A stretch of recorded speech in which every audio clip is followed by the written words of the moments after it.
Okay, so ഇനി നമ്മൾ പഠിക്കാൻ പോകുന്നത് ചില ഇൻഷുറൻസ് സർവീസസും അതിൻ്റെ എക്സംഷൻസുമാണ്. So life and general insurance business services. Okay, അപ്പോൾ നമ്മൾ ഇൻഷുറൻസ് സർവീസ് കൊണ്ട് ഉദ്ദേശിക്കുന്ന ഇൻഷുറൻസ് കമ്പനി നമുക്ക് ഇൻഷുറൻസ് പോളിസികൾ പ്രൊവൈഡ് ചെയ്യുന്നു. നമ്മളതിന് കൺസിഡറേഷനായിട്ട് പ്രീമിയം അടയ്ക്കുന്നു. അപ്പോൾ അവർ നമ്മുടെ കയ്യിൽ നിന്ന് പ്രീമിയം കളക്ട് ചെയ്യുമ്പോൾ ആ പ്രീമിയം തുക അവരുടെ കൺസിഡറേഷൻ ആയതുകൊണ്ട് തന്നെ അതിനോടൊപ്പം അവർ GST കൂടി കളക്ട് ചെയ്യും. എന്നാൽ ചില ഇൻഷുറൻസ് പോളിസികളുടെ മേളിൽ GST ഉണ്ടാവില്ല. സോ ചില ഇൻഷുറൻസുകൾക്ക് GST എക്സംഷൻ ഉണ്ട്. സോ അത് ഏതൊക്കെയാണ് എന്നുള്ളതാണ് നമ്മൾ ഇനി ഇവിടെ പറയാൻ പോകുന്നത്.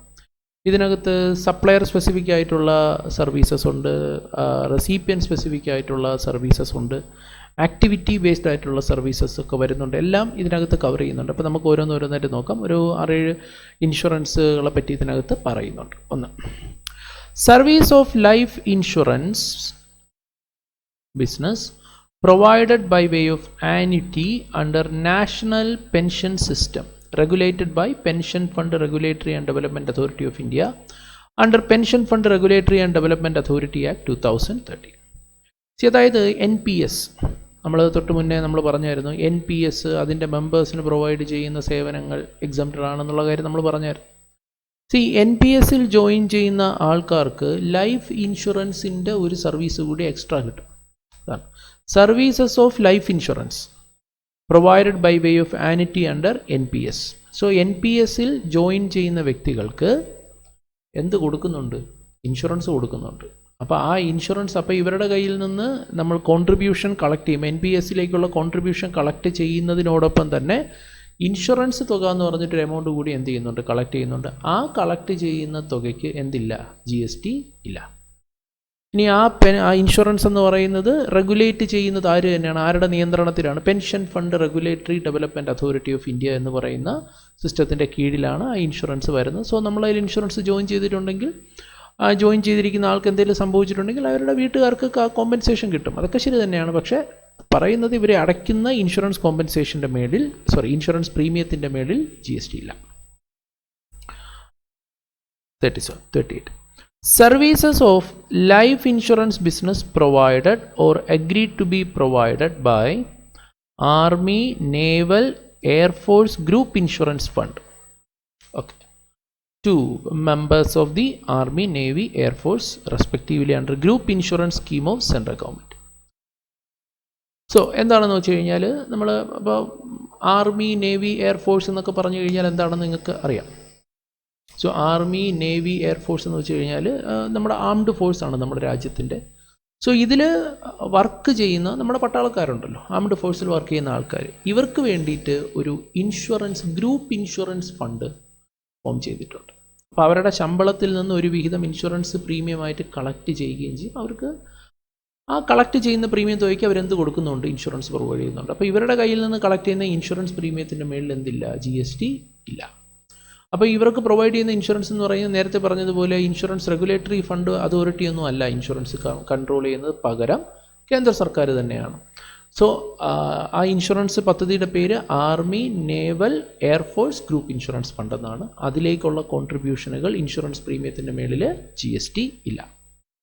Next, service of insurance provided or agreed to be provided by central armed police forces group insurance fund. ഇതേപോലെ തന്നെ നമ്മൾ ആർമി, നേവി, എയർഫോഴ്സ് മാത്രമല്ല സെൻട്രൽ ആംഡ് പോലീസ് ഫോഴ്സിൽ വർക്ക് ചെയ്യുന്ന ആൾക്കാർക്ക് വേണ്ടിയിട്ടും there is an insurance fund. അതിലേക്ക് അതിലെ മെമ്പേഴ്സ് അതിലേക്ക് കോൺട്രിബ്യൂട്ട് ചെയ്യുന്ന തുകയുടെ മേളിലും എന്തുണ്ടാവുകയില്ല? GST ഉണ്ടാവുകയില്ല. Then service of life insurance provided or agreed to be provided by Naval Group Insurance Fund to personnel of Coast Guard under Group Insurance Scheme.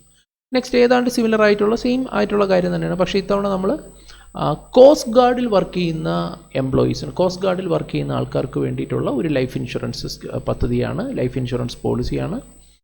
ഇത് naval group insurance ഫണ്ടിൻ്റെ ഭാഗമാണ്. അതിലേക്ക് ഈ പറയുന്ന കോസ്റ്റ് ഗാർഡിൽ വർക്ക് ചെയ്യുന്ന ആൾക്കാർ നടത്തുന്ന കോൺട്രിബ്യൂഷൻ്റെ മേളിലും എന്തുണ്ടാവുകയില്ല? GST ഉണ്ടാവുകയില്ല. സോ ആ 3 പോയിന്റ് നിങ്ങൾക്ക് മനസ്സിലായി എന്ന് വിചാരിക്കുന്നു. സിമ്പിളായിട്ടുള്ള പോയിന്റ്, നമ്മൾ 4 പോയിന്റ് നമ്മൾ കണ്ടു. നെക്സ്റ്റ് ഇനി കേന്ദ്ര സർക്കാർ പൊതുജനങ്ങൾക്കായിട്ട് സാധാരണ നമ്മൾ ഉൾപ്പെടെയുള്ള സാധാരണക്കാർക്ക് വേണ്ടിയിട്ട് പൊതുജനങ്ങൾക്ക് വേണ്ടിയിട്ട് കുറേ ഇൻഷുറൻസുകൾ ഇൻട്രൊഡ്യൂസ് ചെയ്തിട്ടുണ്ട് നമ്മുടെ രാജ്യത്ത്. ജനോപകാരപ്രദമായിട്ടുള്ള കുറേ ഇൻഷുറൻസ് പദ്ധതികളുണ്ട്. അപ്പോൾ അതിൻ്റെ ഒരു ലിസ്റ്റാണ് കൊടുത്തിരിക്കുന്നത്. 7 ഇൻഷുറൻസ് പോളിസികൾ, 7 ഇൻഷുറൻസ് പദ്ധതികൾ ഗവൺമെൻറ് ജനങ്ങൾക്ക് വേണ്ടിയിട്ട് നടപ്പിലാക്കുന്നുണ്ട്. നമ്മളുടെ കയ്യിൽ നിന്ന് ഇൻഷുറൻസ് പ്രീമിയം കളക്ട് ചെയ്തുകൊണ്ട് തന്നെ, പക്ഷേ വളരെ തുച്ഛമായ ഇൻഷുറൻസ് പോളിസി പ്രീമിയമാണ് നമ്മൾ കളക്ട് ചെയ്യുന്നത്. പറഞ്ഞു വരുന്ന അത്തരം പോളിസികളുടെ മേളിൽ എന്തുണ്ടാവുകയില്ല, GST ഉണ്ടാവുകയില്ല. So service of life insurance business provided under the following scheme. ഇതെല്ലാം സെൻട്രൽ ഗവൺമെൻറ് പദ്ധതികളാണ്. ഇതിൻ്റെ പേര് ജസ്റ്റ് വായിച്ച് വെച്ചിരിക്കുക. നമുക്ക് വായിക്കുമ്പോൾ തന്നെ നമുക്ക് ആ പേരിൻ്റെ പ്രത്യേകത കൊണ്ട് നമുക്ക് എക്സാമിനേഷനൊക്കെ വന്നാൽ നമുക്ക് ഓർത്തിരിക്കാനായിട്ട് പറ്റും. ജനശ്രീ ഭീമാ യോജന, ജനശ്രീ ഭീമാ യോജന, ആം ആദ്മി ഭീമാ യോജന. ഓക്കെ. മറ്റൊന്ന്, ഈ മൂന്നാമത്തെ പോയിന്റ് പല വട്ടം എക്സാമിന് ചോദിച്ചിട്ടുള്ളതാണ്. Life micro insurance product. ഇതൊരു പോളിസിയുടെ പേരാണ്. Approved by IRDA, insurance regulatory development authority, having maximum amount of cover up to 2 lakh, 2 ലക്ഷം രൂപ വരെയുള്ള ലൈഫ് മൈക്രോ ഇൻഷുറൻസ് പ്രോഡക്റ്റ് എന്ന് പറയുന്ന പോളിസി എക്സംപ്റ്റഡ് ആണ്. ദെൻ വരിഷ്ഠ പെൻഷൻ ഭീമാ യോജന, പ്രധാൻ മന്ത്രി ജീവൻ ജ്യോതി ഭീമാ യോജന, പ്രധാൻ മന്ത്രി ജൻധൻ യോജന, പ്രധാനമന്ത്രി വയവന്ദൻ യോജന. ഇതൊക്കെ വിവിധ കേന്ദ്ര സർക്കാർ ഇൻഷുറൻസ് പദ്ധതികളാണ്. ഇതിൻ്റെയൊക്കെ പ്രീമിയം തുകയുടെ മേളിൽ GST ഉണ്ടായിരിക്കുന്നതല്ല. That's all. 42 services of. ഇപ്പോൾ നമ്മൾ ഇതുവരെ പറഞ്ഞതെല്ലാം തന്നെ ലൈഫ് ഇൻഷുറൻസ് സർവീസുകളാണ്. ഇനി നമ്മൾ കുറച്ച് ജനറൽ ഇൻഷുറൻസ് പദ്ധതികളെ പറ്റി പറയുകയാണ്. ഓക്കെ. ഇപ്പോൾ കാറ്റിൽ insurance, well insurance, building insurance, hut insurance, accident insurance എന്നൊക്കെ പറഞ്ഞിട്ട് കുറേ ജനറൽ ഇൻഷുറൻസ് ഉണ്ട്. അതൊക്കെയാണ് നമ്മൾ ഇനി പറയാനായിട്ട് പോകുന്നത്. നമുക്ക് നോക്കാം. General insurance business provided under the following scheme. അപ്പോൾ ഇതെല്ലാം തന്നെ വിവിധ പദ്ധതികളുടെ കീഴിൽ, പദ്ധതികളെന്ന് പറയുമ്പോൾ തന്നെ ഇതെല്ലാം തന്നെ സർക്കാർ പദ്ധതികളാണ്, സർക്കാരിൻ്റെ ഇൻഷുറൻസ് പോളിസികളാണ്. ഒന്ന് ഹട്ട് ഇൻഷുറൻസ് സ്കീം, മറ്റൊന്ന് കാറ്റിൽ ഇൻഷുറൻസ് ആണ് under Swarna Jayanti Gram Swarozgar Yojana, earlier known as Integrated Rural Development Program, IRDP എന്ന് പറയുന്ന പഴയ ബ്ലോക്ക് പഞ്ചായത്തുകൾ വഴി നടപ്പിലാക്കിയിരുന്ന ഒരു പദ്ധതിയുണ്ട്. വീട്ടിൽ പശു വളർത്തുന്ന ആൾക്കാർക്കൊക്കെ അതിൽ നിന്ന് കാശൊക്കെ കൊടുത്തിരുന്ന ഒരു പരിപാടിയായിരുന്നു. ഇപ്പോൾ അതിൻ്റെ പേര് സ്വർണ ജയന്തി ഗ്രാം സ്വരോസ്ഗാർ യോജന എന്ന് മാറ്റിയിട്ടുണ്ട്. SGSY എന്നാണ് അതിൻ്റെ പേര്. നമ്മൾ ഷോർട്ട് ഫോമിലൊക്കെ നമ്മൾ നാട്ടിൻപുറത്തെ ആൾക്കാരൊക്കെ പറയും SGSY പദ്ധതി പ്രകാരം പശുവിനെ കിട്ടി, പശുവിൻ്റെ ഇൻഷുറൻസ് കിട്ടി എന്നൊക്കെ നമ്മൾ പറയാറുണ്ട്. സോ ഇത്തരം ഇൻഷുറൻസുകളുടെ മേളിൽ എന്തുണ്ടാവുകയില്ല, GST ഉണ്ടാവുകയില്ല. Then scheme for insurance of tribals, Janata personal accident policy and Grameen accident policy, group personal accident policy for self employed women, agricultural pump set and failed well insurance, premium collected on export credit insurance, then restructured weather based crop insurance scheme RWCIS, and Pradhan Mantri Fasal Bima Yojana. ഇത് കർഷകർക്ക് വേണ്ടിയിട്ടുള്ള ഒരു വളരെ നല്ലൊരു പദ്ധതിയാണ് ഈ ഫസൽ ബീമ യോജന എന്ന് പറയുന്നത്. Then Jan Arogya Bima policy, pilot scheme on seed corporation insurance, central sector scheme on cattle insurance, universal health insurance scheme, Rashtriya Swasthya Bima Yojana, coconut palm insurance scheme, Pradhan Mantri Suraksha Bima Yojana. ഇതൊക്കെ ഓരോ പേരുകളാണ്. യോജന എന്ന് കേൾക്കുമ്പോൾ തന്നെ ബീമാ യോജന എന്ന് വെച്ചാൽ ഇൻഷുറൻസ് പദ്ധതി എന്നാണ് കേട്ടോ അതിൻ്റെ അർത്ഥം. നിരാമയ ഹെൽത്ത് ഇൻഷുറൻസ് സ്കീം, ഇത് നിരാമയ ഹെൽത്ത് ഇൻഷുറൻസ് സ്കീം ഈ സ്പെഷ്യൽ ഈ ഓട്ടിസം, സെറിബ്രൽ പൾസി ഇങ്ങനെയൊക്കെ ബാധിച്ച ആൾക്കാർക്ക് വേണ്ടിയിട്ട് ഉള്ള അവരെ കവർ ചെയ്യുന്ന ഒരു പോളിസിയാണ്. Implemented by the trust constituted under the provisions of national trust for welfare of person with autism, cerebral palsy, mental retardation and multiple disability act 1999, Bangla Shasya Bima. ഇതൊക്കെ ഓരോ പദ്ധതികളാണ്. ഇത്തരം പദ്ധതികൾക്ക് പറഞ്ഞതുപോലെ എന്തില്ല, GST ബാധകമല്ല എന്നുള്ളതാണ്. Next, services by way of reinsurance of insurance scheme. Okay, നമ്മൾ ഈ ഇൻഷുറൻസ് ഒക്കെ തന്നെ ഇപ്പോൾ ഈ റീഇൻഷുറൻസിൻ്റെ കൺസെപ്റ്റ് എന്താണെന്ന് വെച്ചാൽ ഇൻഷുറൻസ് പ്രൊവൈഡ് ചെയ്യുന്ന ഇൻഷുറൻസ് പ്രൊവൈഡ് ചെയ്യുന്ന ഇൻഷുറർ, അതിപ്പോൾ മേളിൽ പറഞ്ഞ കേസിൽ ഗവൺമെൻറ്റാണ്. പൊതുവേ ഗവൺമെൻറ്റാണ്, മെജോറിറ്റി ഗവൺമെൻറ് പ്രൊവൈഡ് ചെയ്യുന്ന ഇൻഷുറൻസുകളെ പറ്റിയാണ് നമ്മൾ പറഞ്ഞത്. ഈ ഗവൺമെൻറ് എന്ത് ചെയ്യുമെന്ന് വെച്ചാൽ ഇവർ പ്രൊവൈഡ് ചെയ്ത ഇൻഷുറൻസിനെ, ഇൻഷുറൻസ് പോളിസിയെ റീഇൻഷുർ ചെയ്യും. അതായത് റീഇൻഷുർ ചെയ്യുമ്പോൾ അവർക്ക് സ്വാഭാവികമായി അവരുടെ റിസ്ക് കുറയുകയാണ്. അപ്പോൾ അതാണ് services by way of reinsurance of insurance scheme. അപ്പോൾ നമ്മുടെ ഗവൺമെൻറ് ഈ ഇൻഷുറൻസ് പോളിസികളെ റീഇൻഷുർ ചെയ്യും. റീഇൻഷുർ ചെയ്യുമ്പോൾ പ്രീമിയം അടയ്ക്കണ്ടേ, അപ്പോൾ ആ പ്രീമിയത്തിൻ്റെ മേളിൽ GST വരുമോ? ഈ മേളിൽ പറഞ്ഞിരിക്കുന്ന പോയിന്റുകളുണ്ടല്ലോ, അതായത് സീരിയൽ നമ്പർ 41 and 42, അതായത് കേന്ദ്ര സർക്കാരിൻ്റെ വിവിധ ഹെൽത്ത് ഇൻഷുറൻസും ലൈഫ് ഇൻഷുറൻസും ആയിട്ടുള്ള ജനറൽ ഇൻഷുറൻസും ആയിട്ടുള്ള സംഭവങ്ങൾ പറഞ്ഞായിരുന്നല്ലോ. 41 പറഞ്ഞത് ഗവൺമെൻറ്റിൻ്റെ 7 ലൈഫ് ഇൻഷുറൻസ് പദ്ധതികളായിരുന്നു.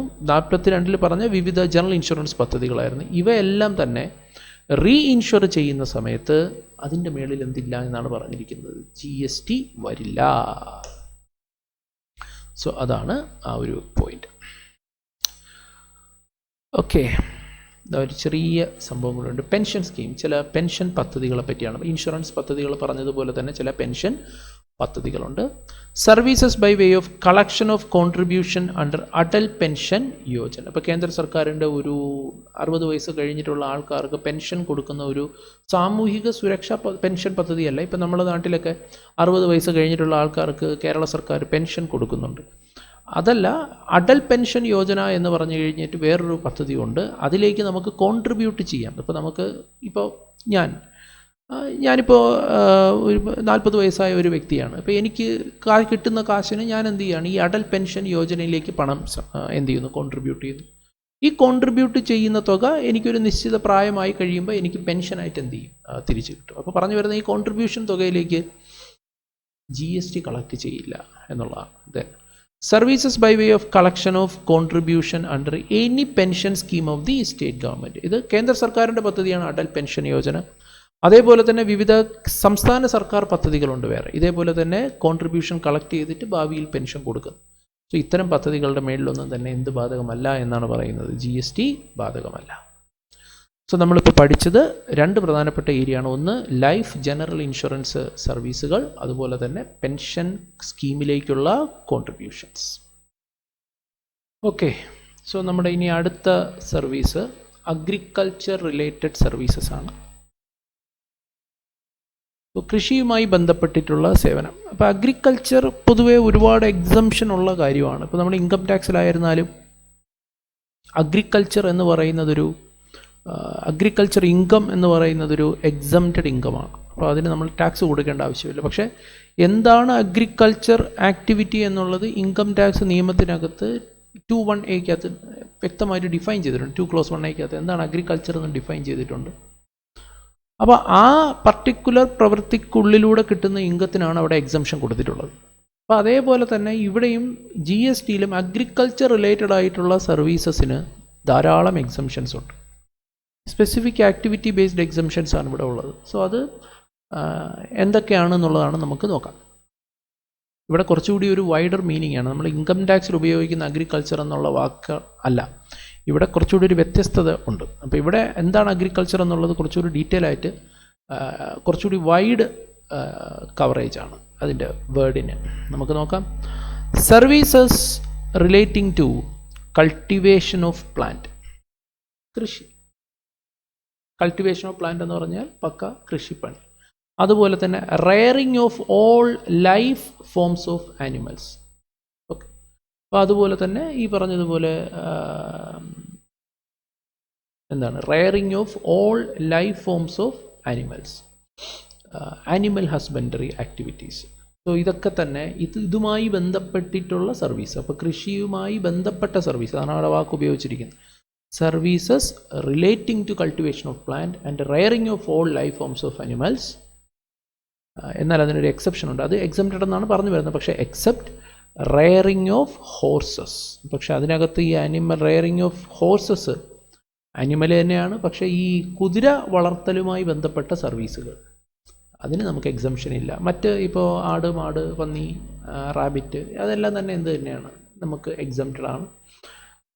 പക്ഷേ കുതിര വളർത്തലുമായി ബന്ധപ്പെട്ട സർവീസുകൾക്ക് എക്സംഷൻ ഇല്ല. പിന്നെ നമ്മൾ ഈ കൾട്ടിവേഷൻ ചെയ്യുന്നതായിക്കോട്ടെ, റെയറിങ് ഓഫ് ആനിമൽസ് ചെയ്യുന്നതാവട്ടെ, എന്തിനു വേണ്ടിയിട്ടായിരിക്കും ചെയ്യുന്നത്? ഫോർ ഫുഡ്, അല്ലെങ്കിൽ fibre, fuel, raw material or other similar products or agricultural produce by way of or agriculture produce by way of. അപ്പോൾ ആ സർവീസസിൻ്റെ ഒരു എക്സ്പ്ലനേഷനും കൂടി പറയണം. അപ്പോൾ എന്തൊക്കെ സർവീസസ് ആണ് ഇത്തരത്തിൽ എക്സംപ്റ്റഡ് ആവുക എന്നുകൂടി അവിടെ എടുത്ത് പറയുകയാണ്. Agricultural operations directly related to production of any agriculture produce. നേരിട്ട് കൃഷിപ്പണി ചെയ്യുകയാണ്. Including cultivation, harvesting, threshing, plant protection or testing. അത് കൾട്ടിവേഷൻ വരുന്നുണ്ട്, ഹാർവസ്റ്റിംഗ് വിളവെടുപ്പ് വരുന്നുണ്ട്. എന്താണ് കൾട്ടിവേഷൻ എന്ന് വെച്ചാൽ അറിയാലോ, നട്ടുപിടിപ്പിച്ച് വിളവ് ഒഴിക്കുന്ന പരിപാടിയാണ് കൾട്ടിവേഷൻ. ഹാർവസ്റ്റിംഗ് എന്ന് പറഞ്ഞാൽ വിളവെടുപ്പ്. അതുപോലെ threshing, plant protection, testing. Testing എന്ന് പറയുമ്പോൾ അത് നേരിട്ട് ഫാമിനകത്ത് ചെയ്യുന്ന കാര്യമായിരിക്കില്ല, ലാബായിരിക്കും ഉദ്ദേശിക്കുന്നത്. ഇപ്പോൾ സോയിൽ ടെസ്റ്റിംഗ്, സീഡ് ടെസ്റ്റിംഗ് എല്ലാം അതിനകത്ത് വരും.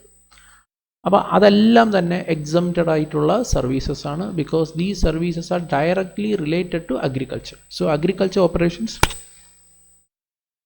Directly related to production of any agriculture produce. അതുപോലെ തന്നെ ഫാം ലേബർ സപ്ലൈ, കൃഷിക്ക് വേണ്ട ആൾക്കാരെ സപ്ലൈ ചെയ്യുന്ന പരിപാടി. കൃഷിക്കാരെ കിട്ടാനില്ല, അപ്പോൾ അന്യ സംസ്ഥാനത്തു നിന്ന് കൊണ്ടുവന്നായിരിക്കും ചിലപ്പോൾ നമ്മൾ എന്ത് ചെയ്യുന്നത്, ഇത് സപ്ലൈ ചെയ്യുന്നത്. ഫാം ലേബർ, ജോലിക്കാരെ നമ്മൾ എന്ത് ചെയ്യുകയാണ്, സപ്ലൈ ചെയ്യുന്ന പരിപാടി. സപ്ലൈ ഓഫ് ഫാം ലേബർ ഒരു എക്സംപ്റ്റഡ് ആയിട്ടുള്ള സർവീസാണ്, നോ GST. ദെൻ പ്രോസസ്, നമ്മൾ ചില പ്രോസസ്സ് ചെയ്യുന്നു. Carried out at an agricultural farm. ശ്രദ്ധിക്കണം, ഈ പ്രോസസ്സ് ഇപ്പോൾ മില്ലുകളിലോ ഫാക്ടറികളിലോ വെച്ച് ചെയ്യുന്നതല്ല, അഗ്രികൾച്ചറൽ ഫാമിൽ ചെയ്യുന്ന ഈ പറയുന്ന കുറച്ച് പ്രവൃത്തികളെ പറ്റി പറയാൻ പോവാണ്. ഇത്തരം പ്രവൃത്തികൾ അഗ്രികൾച്ചറൽ ഫാമിൽ വെച്ചാണ് ചെയ്യുന്നതെങ്കിൽ അത് എക്സംപ്റ്റഡ് ആയിരിക്കും. എന്തൊക്കെയാണെന്ന് നോക്കാം. ഈ വാക്കുകൾ ചിലപ്പോൾ ഒരുപക്ഷെ നിങ്ങൾ അങ്ങനെ കേട്ടിട്ടുണ്ടാവാൻ സാധ്യതയില്ല. ടെൻഡിങ്, പ്രൂണിങ് എന്നൊക്കെ പറയും. ടെൻഡിങ് എന്ന് പറഞ്ഞു കഴിഞ്ഞാൽ ഒരു പ്രൊഡ്യൂസിനെ, ഒരു ചെടി, ഒരു പ്ലാന്റ്, അതിനെ വളർത്തി വലുതാക്കി കൊണ്ടുവരുന്നതിനിടയിൽ ഒരുപാട് പ്രോസസ്സുണ്ട്. അപ്പോൾ ആ ഒരു ജനറലി പറയുന്ന ഒരു ടേം ആണെന്ന് പറയുന്നത് ടെൻഡിങ് എന്ന് പറയുന്നത്. അതിനെ വളർത്തി വലുതാക്കുന്ന പരിപാടിയാണ് ടെൻഡിങ് എന്ന് പറയുന്നത്.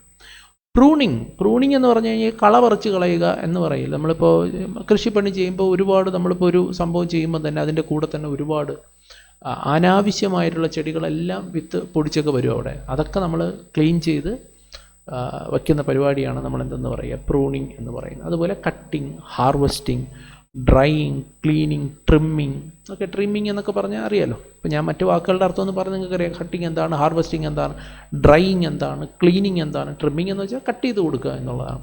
അപ്പോൾ നമ്മൾ റോസൊക്കെ വരുമ്പോഴത്തേക്ക് നമ്മൾ കറക്റ്റായിട്ട് കട്ട് ചെയ്തൊക്കെ വെക്കാറില്ല, അത് തന്നെ ഉദ്ദേശിക്കുന്നത്. അപ്പോൾ സൺ ഡ്രൈയിങ്, ഫ്യൂമിഗേറ്റിംഗ്, ഡ്രൈയിങ്ങും സൺ ഡ്രൈയിങ്ങും ഒക്കെ. അപ്പോൾ രണ്ട് രീതിയിൽ ഡ്രൈയിങ് ചെയ്യാൻ പറ്റും. അപ്പോൾ സൺ ഡ്രൈയിങ് നേരിട്ട് വെയിലത്ത് ഉണക്കുന്ന, അല്ലാതെ ഉണക്കുന്നതാകാം. ദെൻ ഫ്യൂമിഗേറ്റിംഗ് എന്ന് പറഞ്ഞു കഴിഞ്ഞാൽ അണുവിമുക്തമാക്കുന്നതാണ്. നമ്മൾ പുകയെല്ലാം അടിച്ചു കൊടുക്കുന്നുണ്ടല്ലോ. ഇപ്പോൾ കൊതുകിനെ ഓടിക്കാൻ വേണ്ടി നമ്മൾ കൊതുക് അടിക്കുക. അതേപോലെ തന്നെ ഈ റോഡൻസും മറ്റ് പെസ്റ്റുകളൊക്കെ നമ്മൾ കൺട്രോൾ ചെയ്യാൻ വേണ്ടിയിട്ട് നമ്മൾ ഫ്യൂമിഗേറ്റ് ചെയ്യാറുണ്ട്. Then curing, sorting, grading, cooling or bulk packaging and such like operations. പക്ഷേ ഈ പറയുന്ന ആക്ടിവിറ്റികളെല്ലാം തന്നെ, ചെയ്യുന്ന പ്രവൃത്തികളെല്ലാം തന്നെ do not alter the essential characteristics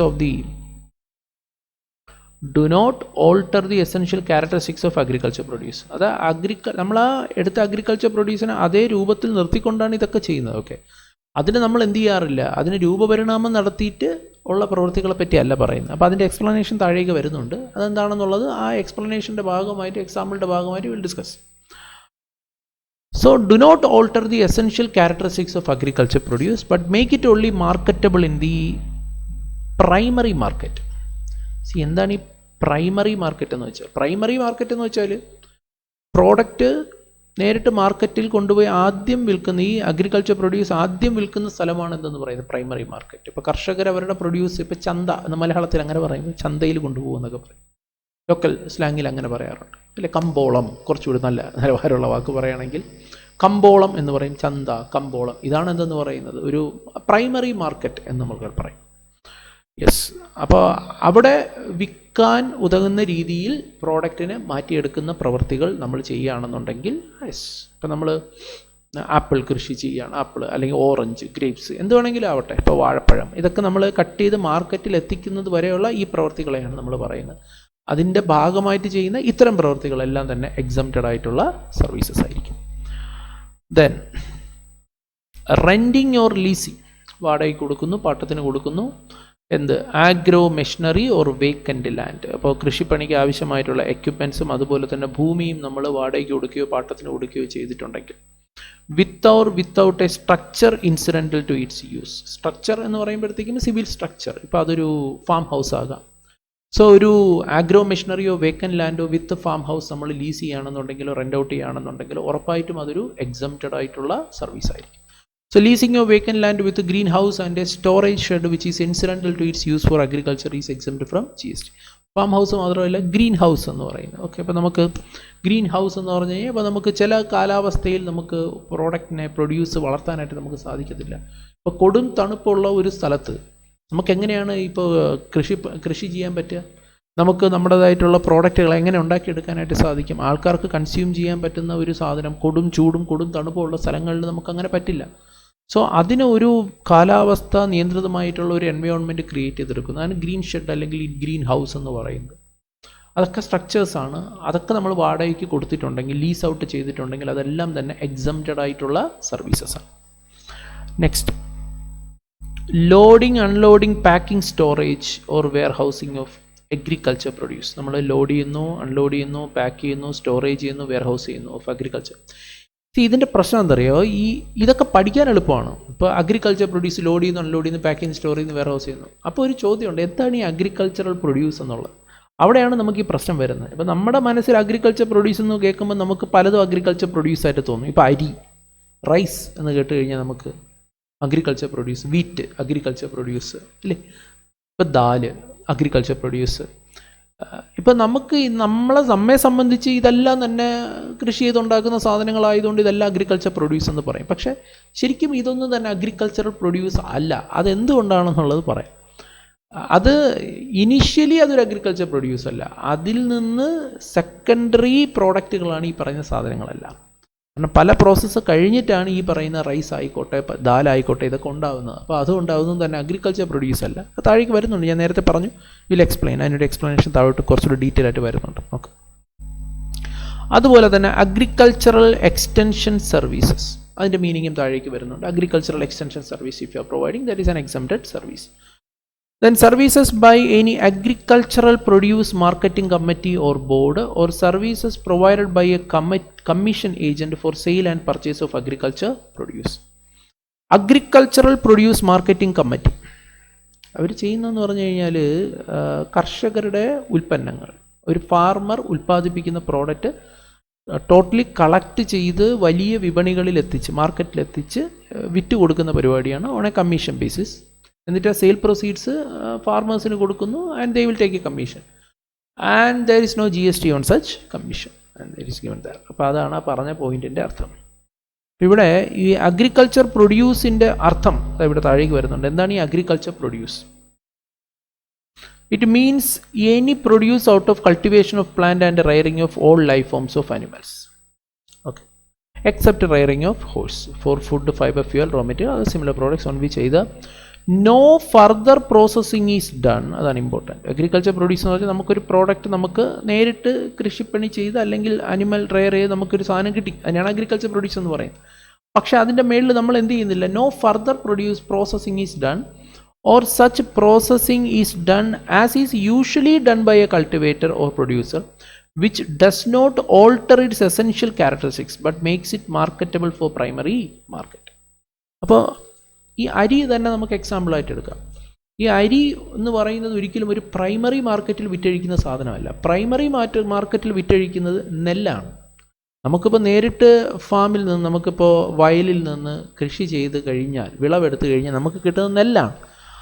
അതാണ് നമുക്ക് എവിടെ വിൽക്കപ്പെടുന്നത്, പ്രൈമറി മാർക്കറ്റ് വിൽക്കപ്പെടുന്നത്. അത് കഴിഞ്ഞ് നമ്മൾ എന്ത് ചെയ്യാണ്, ഫർദർ പ്രോസസ്സിൽ ഈ അരി മില്ലുകളിൽ കൊണ്ടുപോയിട്ട് അതിനെ എന്ത് ചെയ്യാണ്, ഈ നെല്ല് പുഴുങ്ങിയാണ് അരി എടുക്കുന്നത്. ഓക്കെ, അപ്പം അതുകൊണ്ട് തന്നെ അതൊരിക്കലും ഒരു അഗ്രികൾച്ചർ പ്രൊഡ്യൂസിൻ്റെ ഡെഫിനിഷനകത്ത് വരില്ല. അപ്പോൾ അതിൻ്റെ ഇമ്പാക്റ്റ് എന്താണെന്ന് വെച്ച് കഴിഞ്ഞാൽ, ഇപ്പോൾ നമ്മൾ നേരത്തെ പറഞ്ഞുകൊണ്ടായി, ഇതാ ഇവിടെ നോക്കി, ലോഡിങ് അൺലോഡിങ് പാക്കിംഗ്, ഈ പോയിന്റ് പറഞ്ഞില്ലേ, loading unloading packing storage warehousing of agriculture produce ആണെങ്കിൽ മാത്രമേ എന്താവത്തുള്ളൂ, എക്സംപ്റ്റഡ് ആവുള്ളൂ. നിങ്ങളിതേ റൈസ് ലോഡ് ചെയ്യുന്ന അൺലോഡ് ചെയ്യുന്ന പാക്ക്, അത് ഈ പോയിന്റിനകത്ത് എന്ത് ചെയ്യത്തില്ല, കവർ ചെയ്യത്തില്ല. ആ പറഞ്ഞിരിക്കുന്ന പോയിന്റ് നമ്പർ ഇക്കകത്ത് നിങ്ങൾ റൈസിൻ്റെ ലോഡിങ് അൺലോഡിങ് പാക്കിംഗ് സ്റ്റോറേജും വെയർ ഹൗസിങ്ങും വരില്ല. ഇത് തന്നെയാണ് ഈ ദാലിൻ്റെയൊക്കെ കാര്യത്തിൽ പൾസസ്. ഇതിൻ്റെ കാര്യത്തിലെല്ലാം ഇത് തന്നെയാണ് ആപ്ലിക്കബിൾ ആവുക. ഫോളോയിങ് പ്രോസസ്സസ് ആർ അതിൻ്റെ എക്സ്പ്ലനേഷൻ്റെ ഭാഗമായിട്ട് പറയുകയാണ് ലയബിൾ ഫോർ. എന്നാൽ ഇനി GST വരും, നമുക്ക് കേട്ടാൽ GST വരുമോ എന്ന് സംശയം ഉള്ള ചില പോയിന്റുകളെ പറ്റി പറയാണ്. ഇനി പറയുന്ന പ്രവൃത്തികൾക്കെല്ലാം GST ബാധകമാണ്. Process which alters the essential characteristics of agriculture produce. ഇപ്പോൾ നമ്മളൊരു പ്രോസസ്സ് ചെയ്യുമ്പോൾ ആ അഗ്രികൾച്ചർ പ്രൊഡ്യൂസിൻ്റെ രൂപപരിണാമം സംഭവിച്ച് അതൊരു സെക്കൻഡറി പ്രോഡക്റ്റായി മാറുമെങ്കിൽ നമ്മൾ ചെയ്തിരിക്കുന്ന ആ പ്രോഡക്റ്റ് അല്ലെങ്കിൽ ആ പ്രോസസ്സ് ഉറപ്പായിട്ടും എന്താണ്, അതിന് GST ബാധകമാണ്, അതിന് എക്സംഷൻ കിട്ടത്തില്ല. ഫോർ ഇൻസ്റ്റൻസ് പൊട്ടറ്റോ ചിപ്സ്, സിമ്പിളായിട്ടുള്ളൊരു എക്സാമ്പിൾ, അല്ലെങ്കിൽ tomato ketchup are manufactured through processes. ഈ പൊട്ടറ്റോ ചിപ്സ് ഒരു അഗ്രികൾച്ചർ പ്രൊഡ്യൂസ് എന്ന് നമുക്ക് പറയാൻ പറ്റുമോ? പറ്റില്ല, ഒരിക്കലും പറ്റില്ല. ടൊമാറ്റോ കെച്ചപ്പ് അഗ്രികൾച്ചർ പ്രൊഡ്യൂസ് ആണോ? അല്ല. ഇപ്പോൾ ജാം അങ്ങനെ നമുക്ക് പറയാൻ പറ്റും.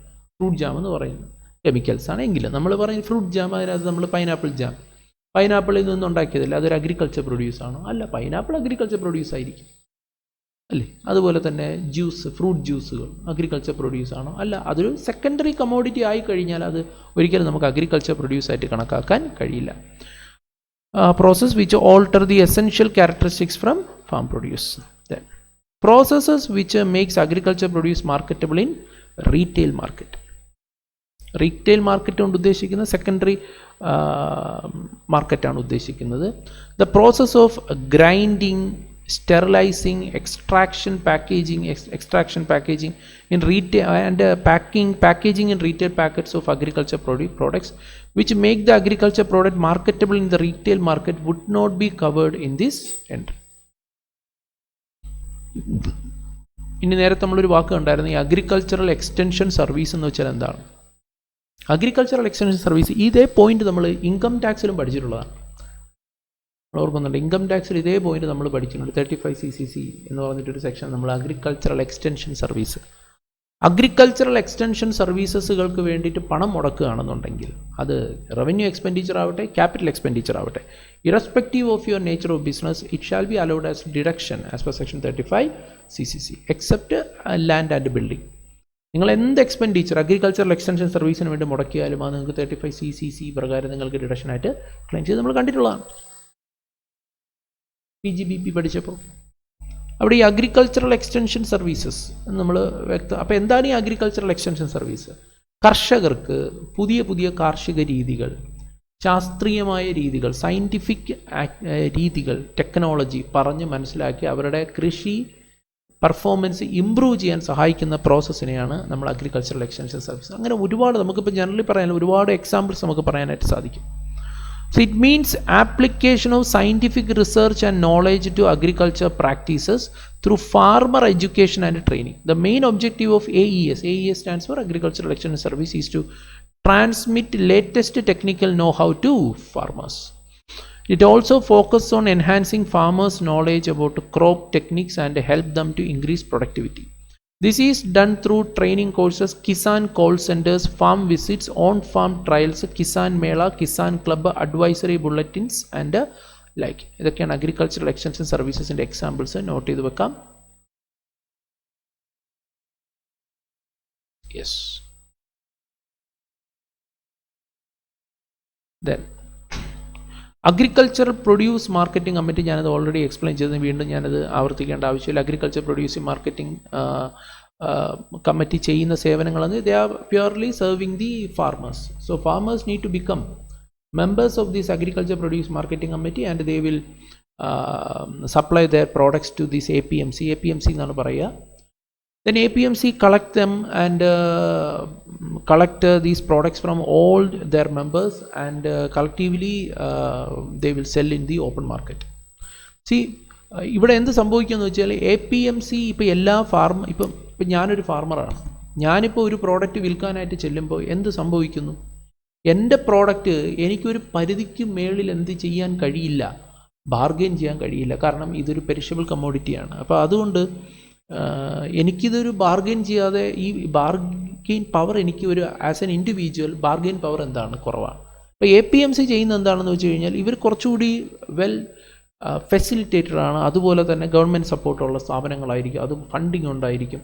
ഇവരെന്ത് ചെയ്യുമെന്ന് വെച്ചാൽ basically they are state sponsor organisations. ഇവരെന്ത് ചെയ്യുമെന്ന് വെച്ച് കഴിഞ്ഞാൽ ഈ എല്ലാ ഫാർമേഴ്സിൻ്റെ നിന്ന് കളക്ട് ചെയ്ത് കഴിയുമ്പോൾ ഇവരൊരു ബിഗ് പ്ലെയർ ആവും market. then they have got the power to bargain with the retailers or other traders. അവരുമായിട്ട് അപ്പോൾ ഇവരൊരു വില നിശ്ചയിക്കും, ആ വിലയിൽ ട്രേഡേഴ്സിന് വാങ്ങാൻ നിർബന്ധിതരാക്കാൻ പറ്റുമവർക്ക്. കാരണം ഇവരൊരു ആ മാർക്കറ്റിൽ ഇവരൊരു സിംഗിൾ പ്ലെയറായി മാറുകയാണ്. അവർക്കൊരു ഇവർക്കൊരു മൊണോപ്പൊളി ഇതുപോലെ സൃഷ്ടിക്കാൻ സാധിക്കും. Actually they are acting on behalf of farmers.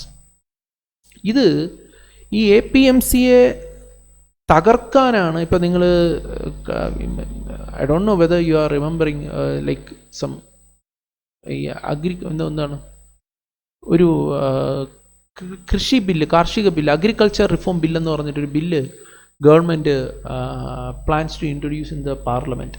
And there was a huge revolt against such a bill.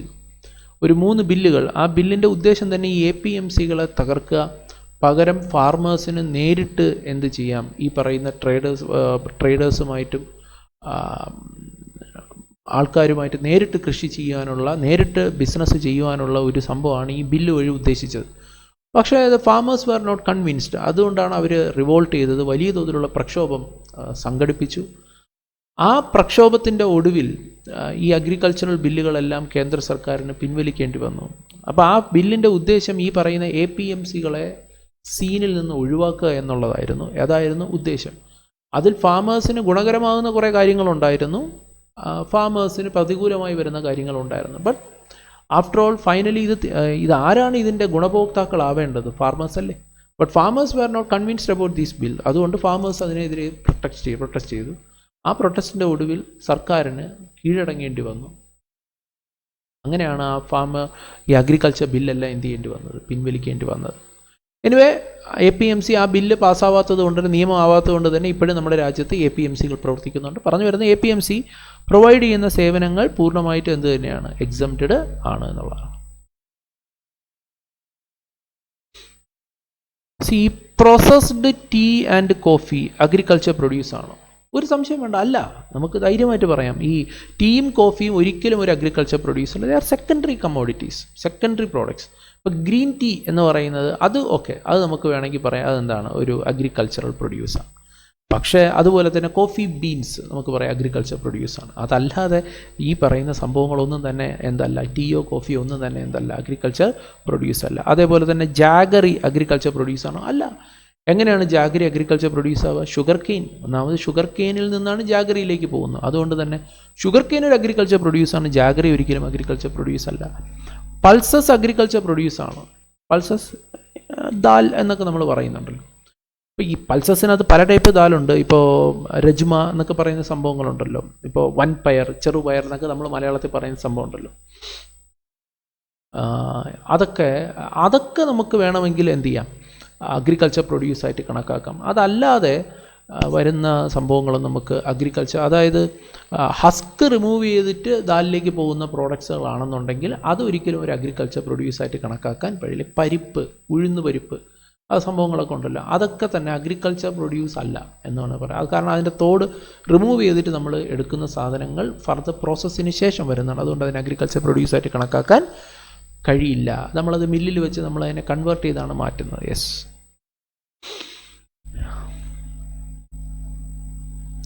So അതാണ് അതുമായി ബന്ധപ്പെട്ട് പറയാനുള്ള പോയിന്റ്. ഇനി കുറച്ച് ചെറിയ പോയിന്റാണ് പറയുന്നത്. Services of loading, unloading, packing, storage or warehousing of rice. ഇപ്പോൾ നിങ്ങൾക്കത് മനസ്സിലായിട്ടുണ്ടാകും. ഞാൻ നേരത്തെ ഇതേ പോയിന്റ് പറഞ്ഞായിരുന്നു. Loading, unloading, packing, storage, warehousing of agriculture produce. അതിനകത്ത് ഏത് വരുന്നില്ല എന്ന് പറഞ്ഞായിരുന്നു. അഗ്രികൾച്ചർ പ്രൊഡ്യൂസിനകത്ത് റൈസ് വരുന്നില്ല. സോ ആ പോയിന്റിനകത്ത് റൈസ് നമ്മൾ ലോഡ് ചെയ്താലോ അൺലോഡ് ചെയ്താലോ ആ ഒരു എൻട്രി കാരണം എക്സംഷൻ കിട്ടത്തില്ല. പക്ഷേ റൈസിന് വേണ്ടി മാത്രം നമ്മളൊരു സെപ്പറേറ്റ് പോയിന്റ് കൊണ്ടുവന്നിരിക്കുന്നുണ്ടോ. അതുകൊണ്ട് തന്നെ റൈസ് ലോഡ് ചെയ്താലോ അൺലോഡ് ചെയ്താലോ പാക്ക് ചെയ്താലോ സ്റ്റോർ ചെയ്താലോ വെയർ ഹൗസ് ചെയ്താലോ അതൊരു എക്സംപ്റ്റഡ് ആയിട്ടുള്ള സർവീസാണ്. Then services by way of warehousing of minor forest produce.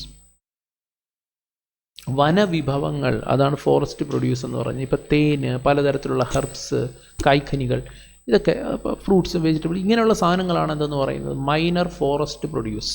അപ്പോൾ മൈനർ ഫോറസ്റ്റ് പ്രൊഡ്യൂസിൻ്റെ വെയർ ഹൗസിംഗ് ഒരു എക്സംപ്റ്റഡ് ആയിട്ടുള്ള സർവീസാണ്. Then 50 services by way of storage or warehousing of cereals, pulses, fruits and vegetables. Then ഞാൻ നേരത്തെ തന്നെ നിങ്ങൾക്കത് മനസ്സിലായിട്ടുണ്ട്. സർവീസസ് ബൈ വേ ഓഫ് അടുത്ത് pre-conditioning, pre-cooling, ripening, waxing, retail packing, labeling of fruits and vegetables which do not change or alter the essential characteristics of said fruits or vegetables. ഇപ്പോൾ നിങ്ങൾ ആപ്പിളൊക്കെ കണ്ടിട്ട് label ഒട്ടിച്ച് ആപ്പിൾ ഉണ്ടായിട്ടുണ്ടാവും. അപ്പോൾ കേടുപാട് വരാതിരിക്കാനായിട്ട് wax ചെയ്തൊക്കെ വരാറുണ്ട്.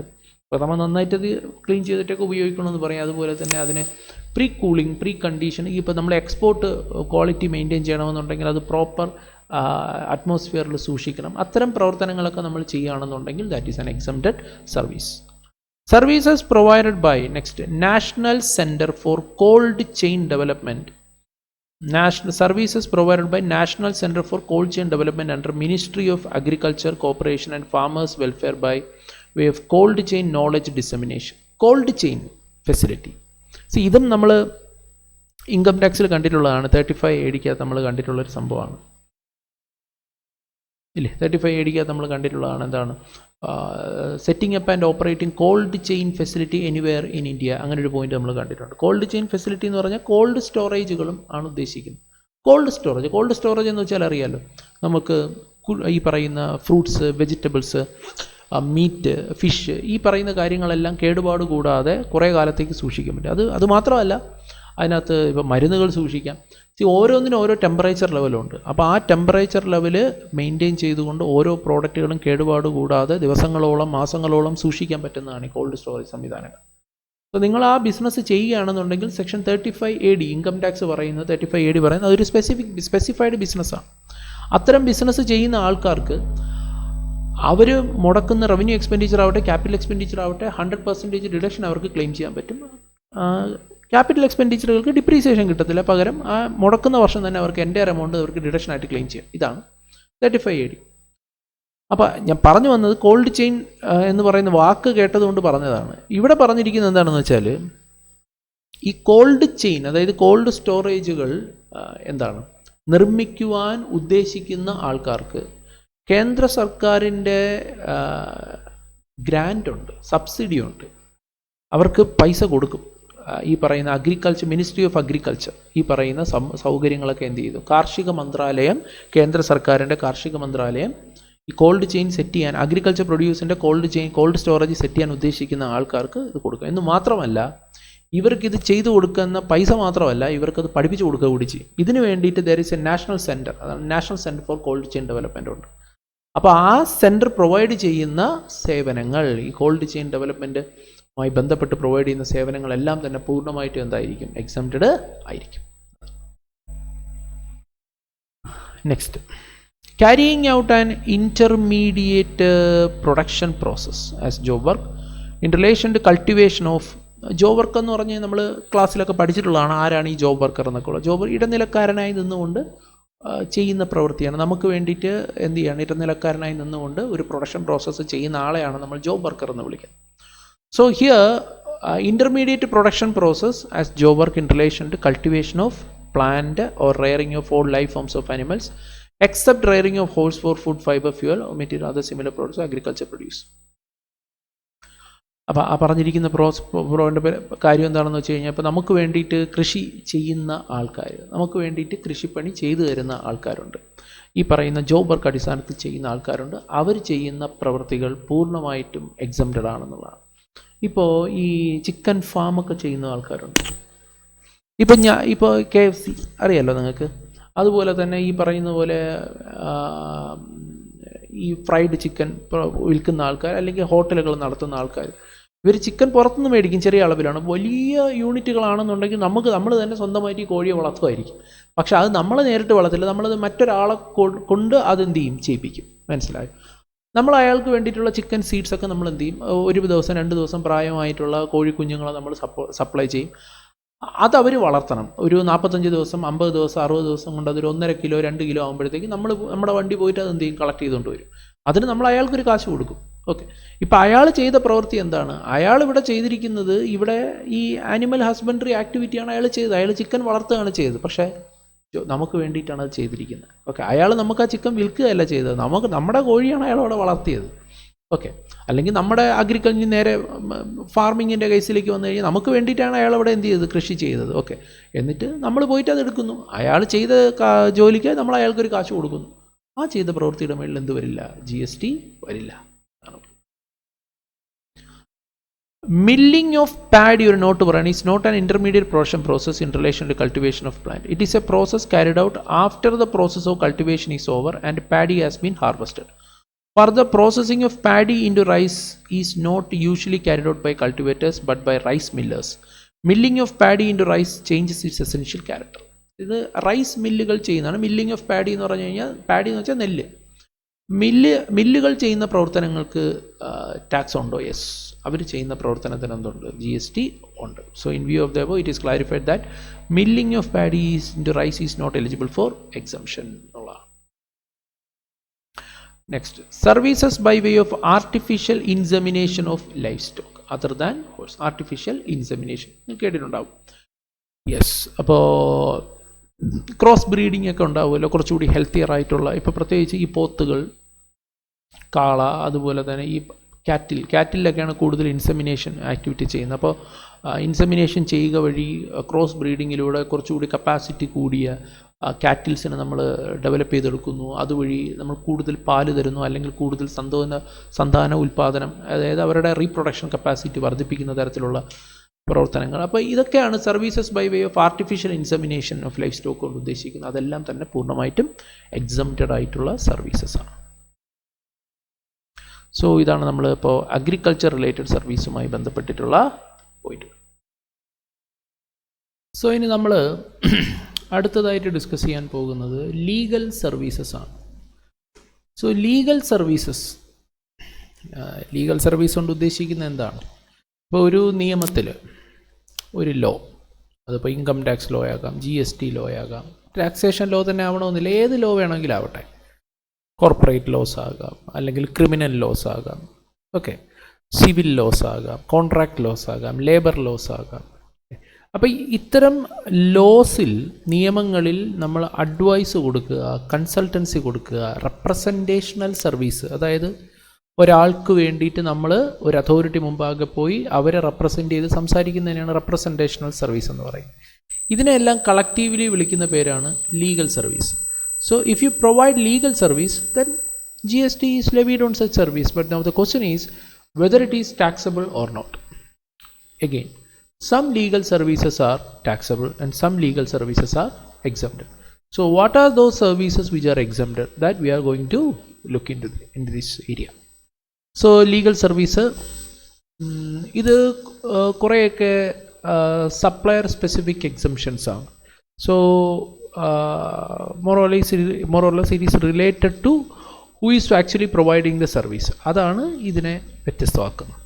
അപ്പോൾ നോക്കിക്കോളാം, service provided by an arbitral tribunal. നമ്മൾ ഈ വാക്ക് മുമ്പും കണ്ടിട്ടുണ്ട്. Yes, we had studied what reverse charge mechanism, chargeability സെക്ഷനിൽ നമ്മൾ അതിൽ കണ്ടതാണ്. ആർബിട്രൽ ട്രിബ്യൂണൽ പ്രൊവൈഡ് ചെയ്യുന്ന legal services, and that too for a business entity. The legal service provided by arbitral tribunal to a business entity shall attract reverse charge mechanism. ഇങ്ങനെ ഒരു point നമ്മൾ കണ്ടിട്ടുണ്ട്.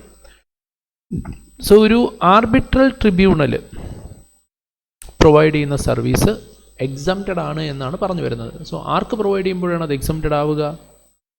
when they provide service to any person other than a business entity. That means if they are providing service to any person like me, like you, common man, സാധാരണക്കാർക്ക് provide ചെയ്താൽ അത് exempted ആണ്. But if the recipient is a business entity, കച്ചവട സ്ഥാപനം ആണെങ്കിൽ that is taxable. So if they are providing, if an arbitral tribunal is providing service to common man, so any person other than business entity, that is an exempted service. Next, an arbitral tribunal providing service to a business entity itself with an aggregate turnover up to such amount in the preceding financial year as makes it eligible for exemption from registration under GST Act. Again, arbitral tribunal providing service to a business entity, that is also exempted provided the aggregate turnover of that business entity, that particular business entity during the immediately preceding financial year is not exceeding the maximum limit for getting the registration. അതായത് GST registration എടുക്കുവാനുള്ള പരിധി ഉണ്ടല്ലോ, that we know. സാധാരണ സ്റ്റേറ്റുകളിലാണെന്നുണ്ടെങ്കിൽ 20 lakhs ആണ്. ഇനി മണിപ്പൂർ, മിസോറാം, നാഗാലാൻഡ്, ത്രിപുര ഈ state ആണെന്നുണ്ടെങ്കിൽ നമുക്ക് 10 lakhs ആണ്. ഇനി exclusively engaged in supply of goods and subject to conditions ആണെന്നുണ്ടെങ്കിൽ 40 lakhs ആണ്. ഈ ലിമിറ്റ് നമ്മൾ കണ്ടിട്ടുള്ളതാണ്. If the turnover of that business entity is below the maximum limit for getting the registration, GST registration എടുക്കുവാനുള്ള പരിധിയിൽ താഴെയായിരുന്നു ആ business എൻറ്റിറ്റിയുടെ ആഗ്രിഗേറ്റ് ടേൺ ഓവർ കഴിഞ്ഞ വർഷം. അങ്ങനെയുള്ള ബിസിനസ് എൻറ്റിറ്റി, അതിനർത്ഥം ആ ബിസിനസ് എൻറ്റിറ്റി കഴിഞ്ഞ കൊല്ലം എന്തെടുത്തിട്ടില്ല, GST രജിസ്ട്രേഷൻ എടുത്തിട്ടില്ല. അത്തരത്തിലുള്ള ഒരു ബിസിനസ് എൻറ്റിറ്റിക്കാണ്. അപ്പോൾ കഴിഞ്ഞ കൊല്ലം അവർക്ക് GST രജിസ്ട്രേഷൻ എടുക്കുവാനുള്ള ടേൺ ഓവർ ലിമിറ്റ് ഇല്ല. അങ്ങനെയുള്ള ഒരു ബിസിനസ് എൻറ്റിറ്റിക്ക് നമ്മൾ ഇക്കൊല്ലം എന്ത് ചെയ്യാണ്, if we are providing service, അങ്ങനെയാണെങ്കിൽ that is an exempted service. So അതാണ് arbitral tribunal common man provide ചെയ്യുന്ന സേവനങ്ങളെല്ലാം തന്നെ എന്ത് തന്നെയാണ്, exempted. Like that if the arbitral tribunal is providing service to a business entity also, it is also exempted provided their aggregate turnover during the immediately preceding financial year is below the maximum limit for getting the registration. Next, an arbitral tribunal providing service to central government, state government, union territory, local authority, governmental authority or government entity. Again, so വളരെ specific ആണ്. So the arbitral tribunal is providing service to these category institutions, then such services shall be exempted. So this is the first point number A. Next we are moving on to point number B. Service provided by a partnership firm of advocates. So you know, partnership firm of advocates or an individual as an advocate other than a senior advocate. So services provided by a firm of advocates or an individual advocate. So ഒരു legal service provide ചെയ്യുന്നത് whether it is a individual advocate or a firm of advocate, then it shall be exempted. But that individual advocate shall not be a senior advocate. So see, now the question is, who is a senior advocate? As a name suggests, he is a senior most person, but actually it's a position granted by court, High Court or Supreme Court, to a particular advocate on an application made by him to become a senior advocate. അതായത് ഇപ്പോൾ ഒരു അഡ്വക്കേറ്റിന് senior advocate എന്ന് പറയുന്ന പദവി വേണമെന്നുണ്ടെങ്കിൽ he need to apply, and there are conditions also. He need to satisfy those conditions to become a senior advocate, and he need to make an application for getting this status to the concerned court. Normally it's a High Court or Supreme Court. Then the court will allot him the status as senior advocate. So there are two kinds of advocate, individual advocates. In individual advocates there are two kinds of advocates, senior advocate and non-senior advocates. So services provided by firm of advocates and individual advocate other than senior advocates shall be exempted, provided if they provide services to, they provide legal services to whom? Legal services to an advocate or partnership firm of advocate providing legal service. That means a firm of advocate providing service to another firm of advocates, or an individual advocate providing service to another individual advocate, or a firm of advocates providing service to individual advocate, or individual advocate providing service to firm of advocates. പരസ്പരം provide ചെയ്യുന്ന service, രണ്ട് advocates പരസ്പരം provide ചെയ്യുന്ന service പൂർണ്ണമായിട്ടും exempted ആണ്. Then these advocates providing service to any person other than business entity. So കച്ചവട സ്ഥാപനം അല്ലാത്ത, ഞാൻ നേരത്തെ പറഞ്ഞു, they are providing service to common man. So if they are providing service to common man, then it is exempted. The same point which we had already discussed in the case of arbitral tribunal. And the coming points are also similar to that in the earlier case. So firm of advocate or individual advocate providing service to business entity whose aggregate turnover in the preceding financial year is below the limit for applying GST registration. Then they are providing service provided by firm of advocates or individual advocate to central government, state government, union territory, local authority, governmental authority or government entity. So such services shall be exempted. So same point. അപ്പോൾ അത് arbitral ട്രൈബ്യൂണലിൻ്റെ കാര്യത്തിൽ പറഞ്ഞ അതേ point തന്നെയാണ് firm of അഡ്വക്കേറ്റ്സിൻ്റെ കാര്യത്തിലും individual അഡ്വക്കേറ്റിൻ്റെ കാര്യത്തിലും പറഞ്ഞത്. ഒരു ചെറിയ മൈനർ വ്യത്യാസം, ആർബിട്രൽ ട്രൈബ്യൂണൽ ഇവിടെ 3 കാറ്റഗറി, 3 ടൈപ്പ് ഓഫ് പേഴ്സൺസ്, ഈ 3 കാറ്റഗറി ആൾക്കാർക്ക് പ്രൊവൈഡ് ചെയ്യുന്ന സർവീസാണ് എക്സംപ്റ്റഡ് ആവുക. പക്ഷേ അഡ്വക്കേറ്റ്സിൻ്റെ കാര്യത്തിൽ ഇവിടെ 4 കാറ്റഗറി. 4 കാറ്റഗറി എന്ന് പറഞ്ഞാൽ അതിൽ ഫസ്റ്റ് വൺ എന്താണ്, അഡ്വക്കേറ്റ്സ് പരസ്പരം ചെയ്യുന്ന സർവീസുകൾ എക്സംപ്റ്റഡ് ആണ് എന്നുള്ളതാണ്. Then third one, we already discussed the above exemption is not available to a senior advocate. So because exemption available to senior advocates are separately given. So a senior advocate providing legal services. So if a senior advocate is providing legal services, whether it is taxable or exempted, yes, there is exemption. But when? So a senior advocate providing service to any person other than a business entity, or a business entity whose aggregate turnover in the preceding financial year below the limit for applying for GST registration. Yes. Then central government, state government, union territory, local authority, governmental authority, or government entity. So what does it actually means? So we can, there is, can give a note here. See, legal services provided by senior advocate to firm of advocates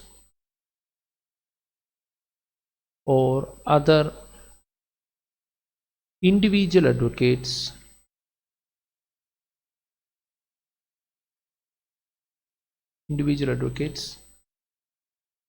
are taxable or is taxable. Okay. So legal service provided by senior advocate or firm of advocates or other individual advocates. So legal service provided by senior advocate. Senior advocate provide ചെയ്യുന്ന legal service ആർക്ക്? അത് firm of advocatesനാകാം, മറ്റ് individual advocatesനാകാം. അത് പൂർണ്ണമായിട്ടും taxable ആണ്. So there is no exemption. So ഇതാണ് legal servicesുമായി ബന്ധപ്പെട്ട് what we need to study. So I hope it is clear.